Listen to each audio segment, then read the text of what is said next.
আসসালামু আলাইকুম, ওয়েলকাম করছি ডিয়ার স্টুডেন্ট। তোমাদেরকে তোমরা যারা এবারে ডিগ্রি থার্ড ইয়ারে এবং অনার্স সেকেন্ড ইয়ারে ইংলিশ পরীক্ষা দিবা, তো তোমাদের দুই টার্মের জন্য মোটামুটি আজকের এই ক্লাসটি খুবই ইম্পর্টেন্ট। বিশেষ করে তোমরা ডিগ্রি পরীক্ষা যারা দিবা, তোমাদের সামনে ফর্ম ফিল আপ। তো তোমরা মোস্ট অফ দ্য স্টুডেন্ট তোমরা এই ইংরেজিতে ফেল করো। এর একটা মোস্ট কারণ হচ্ছে তোমরা গ্রামার পার্টটা ভালো করে পড়ো না। ঠিক আছে, গ্রামারকে ভয় করো, অনেকেই আবার প্রশ্নের পিছনে ছোট। আসলে তোমরা যদি ভালো করে প্রপার ওয়েতে গ্রামার পার্টে একটু সময় দাও, আমার ক্লাসগুলো যদি তোমরা রেগুলার করো, তাহলে তোমাদের গ্রামার পার্টে কোনো প্রকার সমস্যা থাকবে না। অনায়াসে তোমরা গ্রামার পার্টকে কি বাই বলতে পারবা। অর্থাৎ এই গ্রামার পার্টে যে তোমাদের 20 মার্ক রয়েছে, এই 20 মার্ক তোমরা ইজিলি তুলতে পারবা।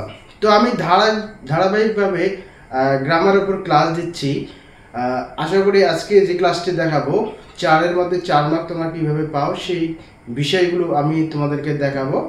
তোমরা যারা ফেসবুক থেকে দেখতেছো অবশ্যই আমার ভিডিওটা শেয়ার করে দিবা, এবং ইউটিউব থেকে যারা দেখতেছো অবশ্যই কমেন্টস করে জানাবো। ঠিক আছে, তো আমি মূল ক্লাসে চলে যাচ্ছি। তো তোমরা অবশ্যই ব্ল্যাকবোর্ডে দেখতে পাচ্ছ যে degree third year English suggestion 2025 অর্থাৎ 2025। আমি আজকে আলোচনা করব ডাব্লিউএইচ কোশ্চেন নিয়ে। অর্থাৎ ডাব্লিউএইচ কোশ্চেনের আমি এর আগে 2টি ক্লাস দিয়েছি, আজকে ফাইনাল ক্লাস দিব। আমি তোমাদেরকে আজকে সেন্টেন্স প্র্যাকটিস করে দেখাবো, যে সেন্টেন্সগুলো তোমাদের ডিগ্রি পরীক্ষায় আসার মতন উপযোগী, এবং এই সেন্টেন্সগুলির মধ্যেই তোমরা তোমাদের অ্যান্সারগুলো খুঁজে পাবা। ঠিক আছে, এই সেন্টেন্সগুলো যদি তোমরা বুঝে থাকো, তাহলে তোমরা যে কোনো সেন্টেন্স আসুক না কেন তোমরা অনায়াসে অ্যান্সার করে আসতে পারবা। তো আমরা কথা না বলিয়ে এখন সেই সেন্টেন্সগুলো দেখার চেষ্টা করি। আমি 1 নম্বরে তোমাদের জন্য যে সেন্টেন্সটি দেব, 1 নম্বর রুলস থেকে আমি যে সেন্টেন্সটি তোমাদেরকে দেব, তার আগে আমি রুলস আগে তোমাদেরকে দিয়ে দেই। গঠন প্রণালী। ঠিক আছে, প্রথমে তোমরা ডাব্লিউএইচ কোশ্চেন বসাবা, প্লাস তোমরা সাহায্যকারী ভার্ব বসাবা, সাহায্যকারী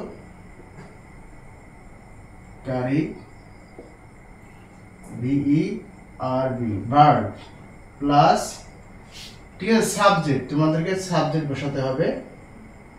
এরপরে ঠিক আছে মূল ভার্ব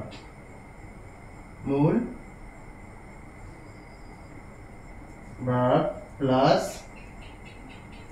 বাকি অংশ প্লাস প্রশ্নবোধক চিহ্ন। এই যে আমি গঠন প্রণালী তোমাদেরকে দিলাম, এই গঠন প্রণালী অনুযায়ী তোমাদেরকে আমি আজকে ডাব্লিউএইচ কোশ্চেনের অ্যান্সার করার চেষ্টা করব। তাছাড়া 2-1টি এক্সট্রা নিয়ম থাকতে পারে, সেটাও আমি তোমাদেরকে বোঝানোর চেষ্টা করব। ঠিক আছে, তো আমি 1 নম্বরে তোমাদেরকে যে সেন্টেন্সটি দ্বারা পড়াবো, এটা হচ্ছে I like to drink tea. I like to drink tea. ঠিক আছে, drink tea তার মানে এরকম তোমাদের পরীক্ষায় আসবে। ঠিক আছে, ধরো তোমাদের এই সেন্টেন্সটি পরীক্ষা আসলো, এখন মোট কথা হচ্ছে তোমরা কিভাবে অ্যান্সার করবা, রাইট? তো আমরা আসো দেখি অ্যান্সার করি। এই যে সাবজেক্ট আছে আই, ঠিক আছে, সাবজেক্ট আই থাকলে ডাব্লিউএইচ কোশ্চেনে যখন তোমরা অ্যান্সার করবা, তখন আই কে পরিবর্তন করে তোমাদেরকে ইউ বসাতে হবে। ঠিক আছে, আই কে পরিবর্তন করে তোমাদেরকে ইউ বসাতে হবে। ঠিক আছে, তাহলে তোমাদেরকে প্রশ্ন করতে হবে I like to drink tea, তার মানে কি আমি চা পান করতে পছন্দ করি। এখন তোমাকে প্রশ্ন করতে হবে তোমাদের যে তুমি কি পছন্দ করো, কি পান করতে পছন্দ করো, রাইট? আমাদের ডাব্লিউএইচ কোশ্চেনটা হবে এরকম। তো আমরা যদি যেহেতু মানে কি পছন্দ করো তুমি, আমরা এরকম অ্যান্সার করবো। সুতরাং আমরা ডাব্লিউএইচ কোশ্চেন হিসেবে হোয়াট নিব, রাইট? তো আমরা ডাব্লিউএইচ কোশ্চেন হিসেবে হোয়াট নিলাম। এরপর আমরা সাহায্যকারী ভার্ব বসাবো। তো সাহায্যকারী ভার্ব এই সেন্টেন্সে নাই। ঠিক আছে, এখানে মূল ভার্ব রয়েছে। মূল ভার্বটা কিসে আছে? মূল ভার্বটা রয়েছে প্রেজেন্ট ফর্ম। ঠিক আছে, তো প্রেজেন্ট ফর্মে থাকলে তোমাদের কি বসাতে হবে, ডু বসাতে হবে। ঠিক আছে, ডু কখন তোমরা বসাবা, যখন দেখবা যে মূল ভার্ব রয়েছে, কোনো সাহায্যকারী ভার্ব নেই, তখন তোমরা do does did, do does did এইটা বসাবা। যদি এটা পাস্টে থাকতো ডিড এখানে বসতো, যদি এটা প্রেজেন্ট ফর্মে আছে বিদায় এটা এখানে ডু বসতেছে। ঠিক আছে, এটা যদি আবার ভার্বের শেষে এস বা ইএস যুক্ত থাকতো তাহলে এখানে ডাজ বসতো। ঠিক আছে, এই গঠন প্রণালী কিন্তু সেম টু ওয়েতে আমরা করতেছি। হোয়াট ডু, ঠিক আছে, হোয়াট ডু সাবজেক্ট হচ্ছে আই, আমরা এখন সাবজেক্ট বসাবো। সাবজেক্ট আই কে পরিবর্তন করে ইউ বসাতে হবে। ঠিক আছে, এটা হচ্ছে পজিটিভ, সর্বদা পরিবর্তন হয়। ঠিক আছে, what do you, what do you, এই যে মূল ভার্বটি রয়েছে এই মূল ভার্বটি আমাদেরকে বসাতে হবে। ঠিক আছে, what do you like drink, শেষে প্রশ্নবোধক চিহ্ন। দেখো কত সুন্দরভাবে আমরা এর অ্যান্সারটি করলাম। তোমরা যদি বুঝে থাকো তাহলে তোমরা অবশ্যই অ্যান্সারটি করতে পারবা। ঠিক আছে, এখানে হবে টু ড্রিঙ্ক। ঠিক আছে, আমরা টুটা এড়াই গিয়েছি, এখানে হবে টু ড্রিঙ্ক। ঠিক আছে, এখানে to drink. What do you like to drink, তুমি কি পান করতে পছন্দ করো। অ্যান্সার কি, ট্রি, অর্থাৎ ট্রিটা তোমাদেরকে বাদ দিয়ে ডাব্লিউএস কোশ্চেনের অ্যান্সার করতে হবে। ঠিক আছে, I like to drink tree, আমি চা পান করতে পছন্দ করি। প্রশ্ন হচ্ছে তুমি কি পান করতে পছন্দ করো। What do you like to drink, right? আশা করি বুঝতে পেরেছো। তো আমরা নেক্সট কোশ্চেনে চলে যাব। My sister too, my sister, my sister went to Canada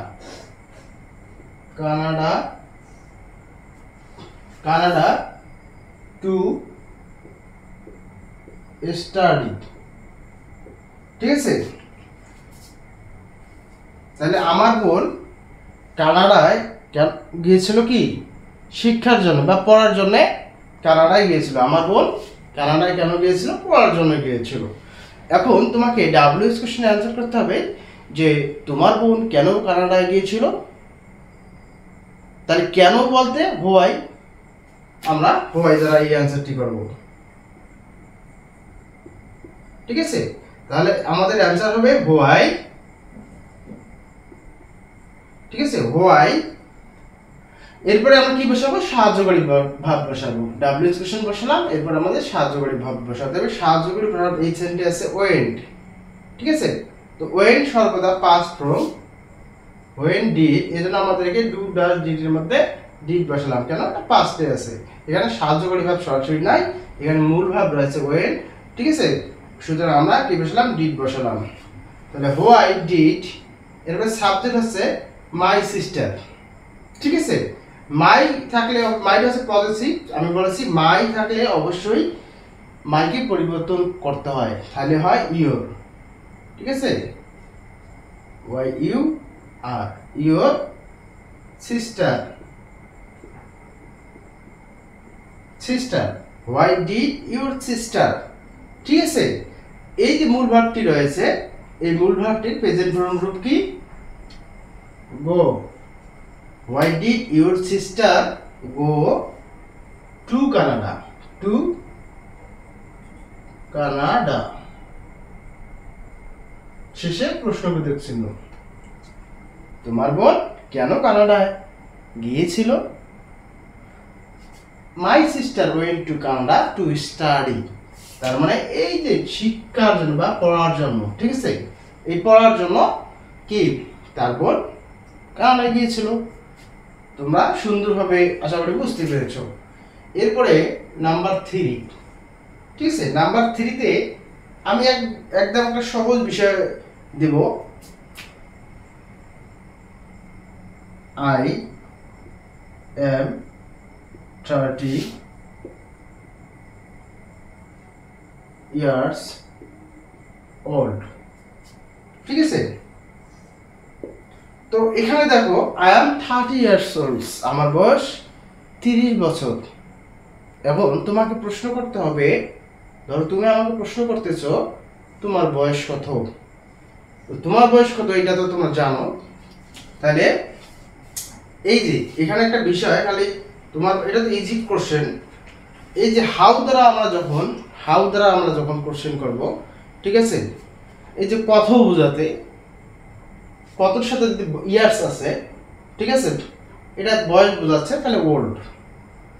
এরকম হাউ মেনি, হাউ মাস, কখনো কখনো বসে how much, how many, how often. ঠিক আছে, আবার অসংখ্য বসে। আমি হাউ দ্বারা কিন্তু একটা ক্লাস করাবো, তখন এই হাউ এর বিষয়গুলো তোমাদেরকে শিখাই দিব। ঠিক আছে, তো আপাতত আমরা অ্যান্সার করতেছি। এখানে দেখো হাউ ওল্ড।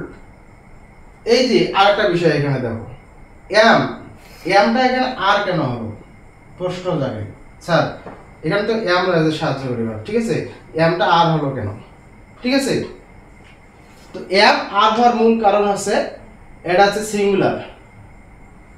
ঠিক আছে, এই জন্য তোমাদেরকে করতে হবে আর। হাউ ওল্ড আর, সাবজেক্ট আছে আই কে পরিবর্তন করে করতে হবে you. How old are you, তোমার বয়স কত?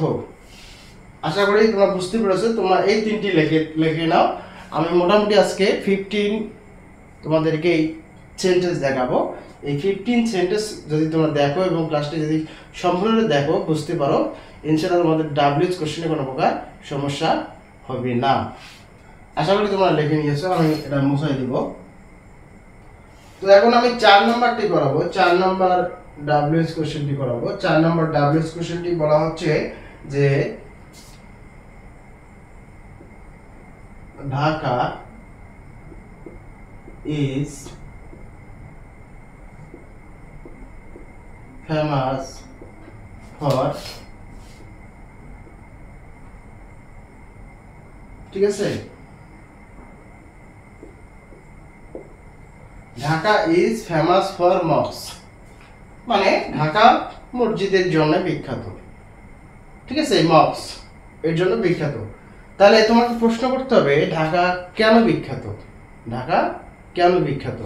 তো আমরা এখন যেহেতু কেন বোঝাচ্ছে, আমরা এর অ্যান্সার করব হোয়াই দ্বারা। ঠিক আছে, আমরা ডাব্লিউএস কোশ্চেন হিসেবে হোয়াই নিলাম। যেহেতু প্রথমে ডাব্লিউএস হিসেবে আমরা হোয়াই নিলাম, এরপর সাহায্যকারী ভাব সরাসরি ইজ আছে, সুতরাং ইজ নিলাম। এরপর আমরা কি নেব, সাবজেক্ট নেব। সাবজেক্ট আছে কি, ঢাকা, ঢাকা। ঠিক আছে, Dhaka, why is Dhaka, why is Dhaka. ঠিক আছে, তারপর ফেমাস,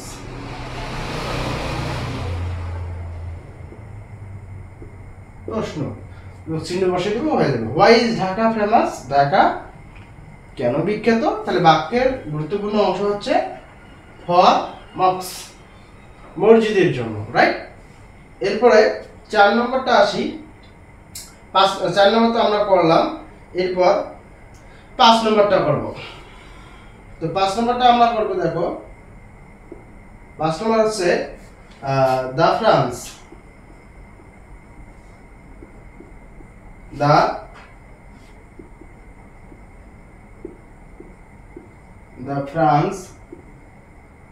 the France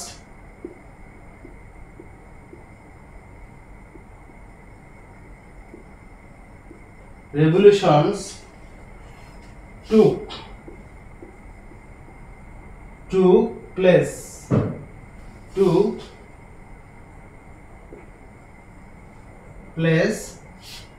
in 89। ঠিক আছে, এই সেন্টেন্সটা মোস্ট ইম্পর্টেন্ট। ম্যাক্সিমাম পরীক্ষা বা এনটিসিআর পরীক্ষায় দেয়, ঠিক আছে, পিলিতে দেয়, নানাভাবে এই সেন্টেন্সটি কিন্তু দিয়ে থাকে। ঠিক আছে, তো তোমাদের জন্য ডিগ্রিতে এবার মাস্ট ইম্পর্টেন্ট এবং অনার্সে সেকেন্ড ইয়ার পরীক্ষা এই সেন্টেন্সটি অনেক সময় দিয়ে থাকে। ঠিক আছে, তো এর অ্যান্সারটি আমি কিভাবে করব দেখো। এর অ্যান্সারটি আমি করব the France revolutions took place. তার মানে দ্য ফ্রান্স রেভলিউশন বলতে একটা ফরাসি বিপ্লব, এরা সংগঠিত হয় কত সালে? ঠিক আছে, 1789 সালে। তো তোমাকে এই প্রশ্ন করতে হবে যে ফরাসি বিপ্লব কখন সংগঠিত হয়, কখন? দেখো ইন প্লাস টাইম অথবা লেটস প্লাস টাইম থাকলে তোমরা হোয়েন দ্বারা শুরু করবা। ঠিক আছে, হোয়েন দ্বারা শুরু করবা কখন? In plus time, let plus time, এগুলো ঠিক আছে টাইম বোঝাচ্ছে, তখন তোমরা হোয়েন দ্বারা শুরু করবা। কখন কখন সংগঠিত হয়েছিল, সুতরাং আমরা ডাব্লিউএস হিসাবে হোয়েন নিলাম, রাইট? হোয়েন নেওয়ার পর আমাকে সাহায্য করে আমরা ডাব্লিউএস এর চিহ্নটা আমরা বসাই দিলাম। এরপর আমাদের বুঝতে হবে সাহায্যকারী ভাব। সাহায্যকারী এখানে কি রয়েছে, আছে? নাই, সাহায্যকারী কোনো ভার্ব এই সেন্টেন্সে নাই, এখানে আছে শুধু মূল ভাব। মূল ভাবটা কি? টুক। ঠিক আছে, তো এই যে টুকটা কোন ফর্মে আছে সেটি এখন তোমাদেরকে বুঝতে হবে। টুকটা কোন ফর্মে আছে? অবশ্যই পাস্টে আছে। কি? টুকটা পাস্টে আছে, সুতরাং তোমাদেরকে বসাতে হবে ডিড। যদি প্রেজেন্ট ফর্মে থাকতো তাহলে ডু, যদি এটা কি এস বাই এস যুক্ত থাকতো তাহলে ডাস। যেহেতু এই টুকটা রয়েছে পাস্টে, সুতরাং আমাদেরকে ডিড বসাতে হবে, মনে রাখবা। ঠিক আছে, হোয়েন ডিড সাবজেক্ট কি? দা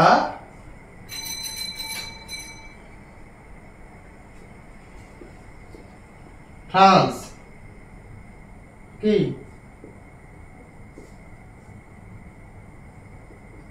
রেভলিউশনস। ঠিক আছে, দা ফ্রান্স রেভলিউশনস। এই যে টুকের যে প্রেজেন্ট ফর্ম হচ্ছে টেক। ঠিক আছে, টুকের প্রেজেন্ট ফর্ম হচ্ছে take. When did the France revolution take place? ঠিক আছে, শেষে আমাদের প্রশ্নবোধক চিহ্ন দিতে হবে। When did the France revolution take place, তার মানে এই যে ইন 1789 1789 আমাদের এই সালটা উজ্জ্বল রাখতে হচ্ছে, বাদ দিতে হচ্ছে, রাইট? বাদ দিয়ে আমাদের এই কোশ্চেনটির অ্যান্সার করতে হচ্ছে, রাইট? তো এরপরে আসি আমরা 6 নম্বরে যাব। 6 নম্বরে যাওয়ার আগে তোমরা এটা লিখে নাও, আমি মুছাই দিব। আশা করি তোমরা এটা লিখে নিয়েছো, আর যদি লিখে না নাও তো স্ক্রিনশট দিয়ে রাখতে পারো, অথবা তোমরা কি পজ করে ভিডিওটা পজ করে দেখবা। 6 নম্বর সেন্টেন্সে আমি যাচ্ছি। 6 নম্বর সেন্টেন্সটি হচ্ছে he will go to. He will go to. ঠিক আছে, গো টু দা স্টেশন। দা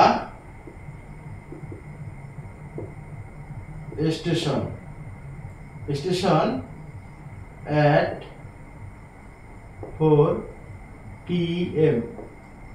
ঠিক আছে, সে 4টায় বিকাল 4টা PM মানে হচ্ছে বিকাল। ঠিক আছে, সে বিকাল 4টায় স্টেশনে গেল। ঠিক আছে, তার এখন তোমাকে প্রশ্ন করতে হবে সে কখন স্টেশনে গেল। ঠিক আছে, সে কখন স্টেশনে গেল, অর্থাৎ 4 PM বিকাল 4টায়। এখানে যেহেতু বোঝাচ্ছে he will go to the station at 4 PM, মানে অ্যাট প্লাস সময় বোঝাচ্ছে। সময় বোঝালেই তোমাদেরকে হোয়েন দ্বারা শুরু করতে হবে। তো আমরা WH কোশ্চেন হিসাবে অ্যান্সার শুরু থেকে করাচ্ছি। অ্যান্সার যেহেতু সময় বোঝাচ্ছে, সুতরাং আমরা এখানে হোয়েন দ্বারা শুরু করলাম। হোয়েন, এরপর সাহায্যকারী ভার্ব হচ্ছে উইল আমরা এখানে দিলাম। ঠিক আছে, এরপর আমরা কি দেবো? সাবজেক্ট হচ্ছে হি, আমরা হি দিলাম। এরপর হচ্ছে গো টু স্টেশন। ঠিক আছে, প্রশ্নবোধক চিহ্ন। তাহলে আমাদের বিষয়টা হচ্ছে at 4 PM টা আমরা বাদ দেব, বাদ দিয়ে where will he go to station, right? তো আমরা আশা করি 6 নম্বরটা বুঝাইলাম। এরপর আমরা 7 নম্বরটা দেখাবো। তো আমরা এখন আবার 7 নম্বরে যাচ্ছি। 7 নম্বরটা আবার দেখাচ্ছি। ঠিক আছে, তো 7 নম্বরে বলা হচ্ছে হি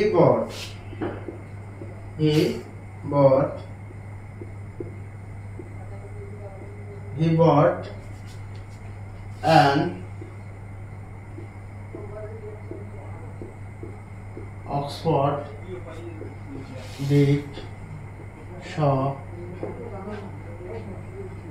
dictionary yesterday।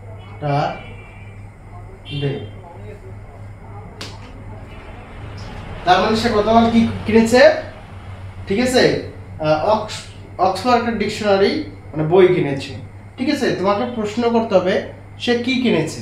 ঠিক আছে, তাই না? তো যেহেতু কি কিনেছে, আমরা অ্যান্সার করবো হোয়াট দ্বারা শুরু করে। WH কোশ্চেন হিসেবে আমরা হোয়াট নিলাম। হোয়াট, এখানে সাহায্যকারী ভাব দেখতে হবে, সাহায্যকারী ভাব আছে কিনা। সাহায্যকারী ভাব নেই, মূল ভাব এখানে আছে বট। বটটা আছে পাস্ট ফর্মে, সুতরাং আমরা ডিড বসাবো। হোয়াট ডিড, ঠিক আছে, হোয়াট ডিড। সাবজেক্ট বসাবো হি, হোয়াট ডিড হি। ঠিক আছে, এরপর আমরা বসাবো এই যে মূল ভাবটি আছে, মূল ভাবটি প্রেজেন্ট ফর্ম আছে ব্রিং। ঠিক আছে, what did he bring an Oxford dictionary. ঠিক আছে, ডিকশনারি। তাহলে আমাদের অ্যান্সার হলো, শেষে কিন্তু আমাদের প্রশ্নবোধক চিহ্ন দিতে হবে, must be. What did he brings an Oxford dictionary, right? তো এই হচ্ছে 7 নম্বরটা, আমরা লিখে নাও।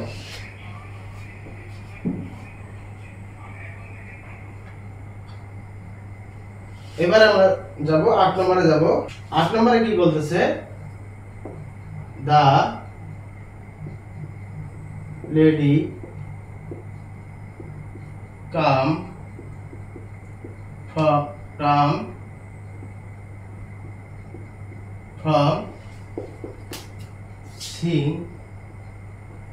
Singapore. The lady come from Singapore. ঠিক আছে, তো আমাদের প্রশ্ন করতে হবে, অ্যান্সার করতে হবে কি? যেহেতু সিঙ্গাপুর একটা জায়গার নাম, সুতরাং আমাদেরকে কি দ্বারা শুরু করতে হবে? হোয়ার দ্বারা শুরু করতে হবে। আমি বলেছি যে যদি কোনো স্থানের নাম বোঝায় তাহলে তোমাদেরকে হোয়ার দ্বারা কোশ্চেনের অ্যান্সার করতে হবে। ঠিক আছে, হোয়ার। এরপরে আছে সাহায্যকারী ভাব নাই, মূল ভাব আছে কেম, ডিড। ডিড বসাতে হবে কারণ কেম হচ্ছে পাস্ট ফর্ম। হোয়ার ডিড, এরপরে দ্য লেডি, সাবজেক্ট বসাতে হবে the lady. Where did the lady. ঠিক আছে, এর প্রেজেন্ট ফর্ম হচ্ছে কাম। ফ্রম বসাতে হবে কাম ফ্রম, শেষে প্রশ্নবোধক চিহ্ন। ঠিক আছে, তাহলে আমাদের ব্যাপারটা হচ্ছে কি? Where did the lady come from, তার মানে এই ভদ্রমহিলা কি কোন জায়গা থেকে এসেছে। তোমরা 8 নম্বরটা লিখে নাও, আশা করি লিখে নিয়েছো। আমি 9 নম্বরে যাচ্ছি। 9 নম্বর বলতেছে উই রেসপেক্ট।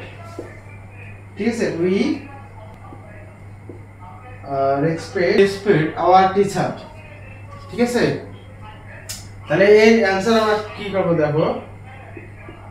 এর অ্যান্সারটা তোমরা করো, ট্রাই করো দেখি। এটা হবে হুম দ্বারা, হুম। ঠিক আছে, এরপরে আমরা কি করব? এই রেসপেক্টটা হচ্ছে মূল ভার্ব। এই মূল ভার্বটার দেখতে হবে প্রেজেন্টে আছে না পাস্টে আছে। এটা প্রেজেন্ট ফর্ম, সুতরাং আমাদেরকে ডু বসাতে হবে, হুম ডু। ঠিক আছে, এখানে সাবজেক্ট আছে উই, উই থাকলে ইউ হয়। ঠিক আছে, এরপর এটা প্রেজেন্ট ফর্মে আছে এই জন্য আমাদেরকে প্রেজেন্ট ফর্মটাই বসাতে হবে, রেসপেক্ট। ঠিক আছে, রেসপেক্ট শেষে প্রশ্নবোধক চিহ্ন। এরপরে আসি আমরা 10 নম্বরে যাব। 10 নম্বরটা তোমরা দেখো, এখানে বলা আছে এভরি বডি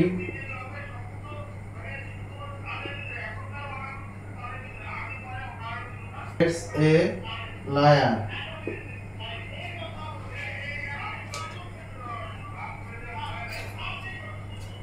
10 নম্বর বলা আছে everybody hates a liar, right? তার মানে প্রত্যেককে কি, লায়ার মানে কি, মিথ্যাবাদী। ঠিক আছে, মিথ্যাবাদীকে কেউ পছন্দ করে না, ঠিক আছে না? এভরিবডি হেটস এ লায়ার, এর অ্যানসারটা কিভাবে করবো দেখো, একেবারে খুব সহজ। এখানে যেহেতু কে বোঝাচ্ছে, কে মিথ্যাবাদীকে দেখতে পারে না, ঠিক আছে, সুতরাং আমাদেরকে হু দ্বারা শুরু করতে হবে, হু। ঠিক আছে, এরপর সাহায্যকারী ভার্ব বসাতে হবে। ঠিক আছে, এই ভার্বের শেষে যেহেতু এ যুক্ত আছে, সুতরাং আমরা ডাস বসাবো। হেডস এর শেষে যেহেতু এ যুক্ত আছে, এজন্য আমরা ডাস বসালাম, হু ডাস। এরপর এভরিবডি, এগুলো হচ্ছে, ঠিক আছে, এইগুলো থাকলে অবশ্যই তোমাদেরকে নট বসাতে হবে, এক্সট্রা একটা তোমাদেরকে নট বসাতে হবে। Who does not, who does not.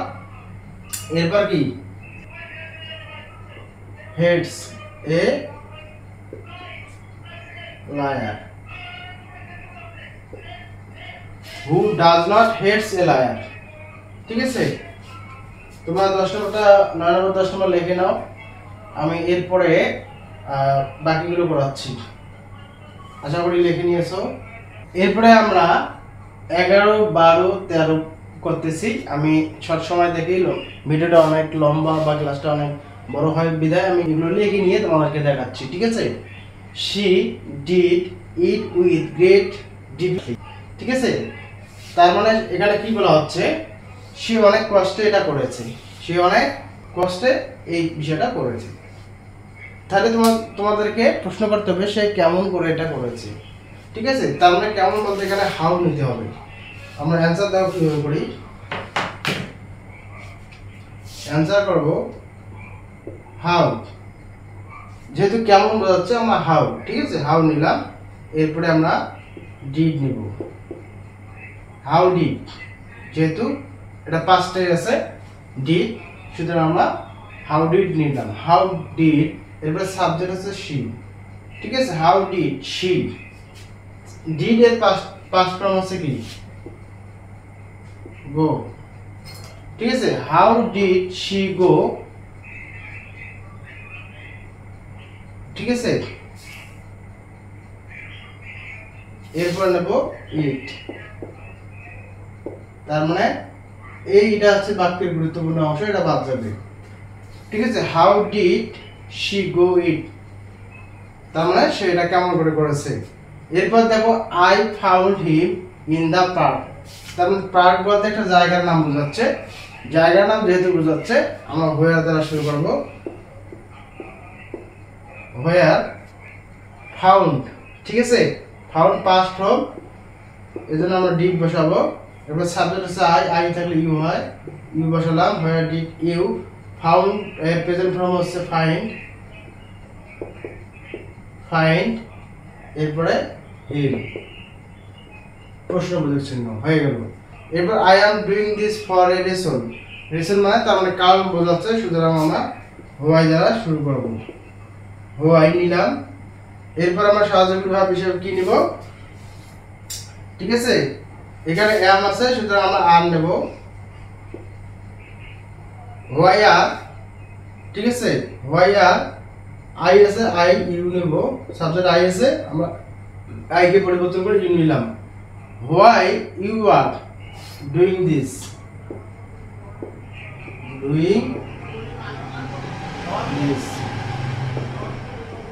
Answer হয়ে গেল। তো আমরা এই তিনটি বিষয় পড়ালাম, 13, 14, 11, 12, 13 পড়ালাম। ঠিক আছে, এরপর আমরা 14-15টা করবো। তোমরা এটা লিখে নাও, আমি এরপরে 14-15টা করাবো।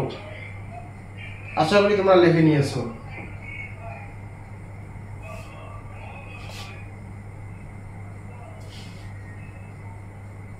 এরপরে আসি 14 নম্বর বলতেছে nobody believes a liar।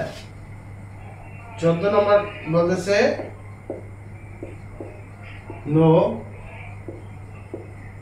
nobody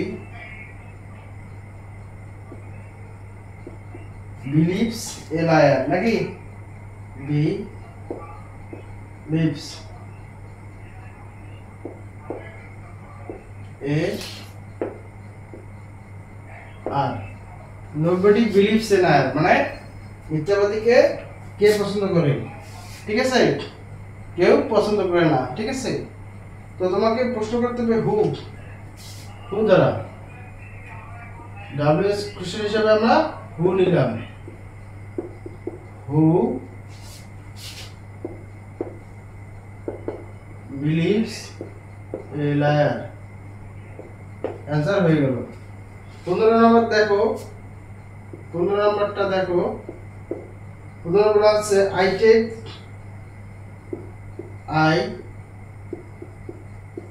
take 5 cup of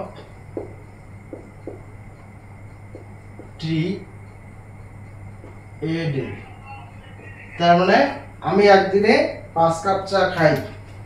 ঠিক আছে, আমি একদিনে কত কাপ চা খাই? 5 কাপ চা খাই। আমি একদিনে 5 কাপ চা খাই। আপনারা কয় কাপ খান? প্রশ্ন করতে হবে তুমি একদিনে কয় কাপ চা খাও, তাই না? প্রিয় শিক্ষার্থী বন্ধুরা, এখানে বিষয়টা দেখো, যখন অনেকগুলো দেখাবে তখন তোমাদেরকে কি করতে হবে? হাউ মেনি দ্বারা শুরু করতে হবে। ডাব্লিউএস কোশ্চেন হিসেবে আমরা হাউ মেনি নিলাম। এখানে অনেকগুলো বোঝার কারণে আমরা হাউ মেনি দ্বারা শুরু করব। হাউ মেনি, হাউ মেনি, এই 5টা আমরা বাদ দেব। ঠিক আছে, তাহলে কাপ অফ টি। ঠিক আছে, এরপর আমরা কি করব? সাহায্যগুলি ভার্ব বসাবো। তো সাহায্যগুলি ভার্ব এখানে টেক রয়েছে, টেকটা হচ্ছে প্রেজেন্ট ফর্ম, সুতরাং আমাদেরকে ডু ডাজ ডিড এর মধ্যে ডু বসাতে হবে। আর সাবজেক্ট হচ্ছে কি আই থাকলে অবশ্যই ইউ হয়। ঠিক আছে, তাহলে how many cup of T U, এরপরে এই প্রেজেন্ট ফর্মটা বসাবো, টেক বসাবো, এরপর লাস্টে আমরা বসাবো এডি। তার মানে একদিনে কেমন করে তুমি এত কাপ চা খাও, তাই না? তার মানে হচ্ছে how many cup of tea do you take a day. তুমি কেমন করে একদিনে চা খাও, তুমি কেমন করে একদিনে চা খাও। তো প্রিয় শিক্ষার্থী বন্ধুরা, আমি আজকে 15 সেন্টেন্স তোমাদেরকে করে দেখালাম। আশা করি তোমরা বুঝতে পেরেছো। ঠিক আছে, এগুলো যদি তোমরা প্র্যাকটিস করো, আমি আরও তোমাদেরকে প্র্যাকটিস করার জন্য কিছু সেন্টেন্স দিব। এই সেন্টেন্সগুলো এভাবে যদি তোমরা প্র্যাকটিস করো আর ক্লাসগুলো যদি আমাদের দেখো, তাহলে অবশ্যই তোমরা গ্রামারে ভালো রেজাল্ট করবা। ঠিক আছে, আমি তো ডাব্লিউএস কোশ্চেন দেখালাম, এরপরে দেখাবো তোমাদেরকে চেঞ্জিং ওয়ার্ড। ঠিক আছে, changing right form of verb, এগুলো তোমাদেরকে দেখাবো। কারেকশন তোমাদেরকে দেখাবো। ঠিক আছে, এগুলো যদি তোমরা করো, এরপর আছে blank, fill in the blank. ঠিক আছে, এগুলো তোমাদেরকে মানে ধারাবাহিকভাবে করাবো। তো তোমরা ধৈর্য সহকারে আমার ক্লাসগুলো দেখলে ইনশাল্লাহ সফলতা অর্জন করবা। ঠিক আছে।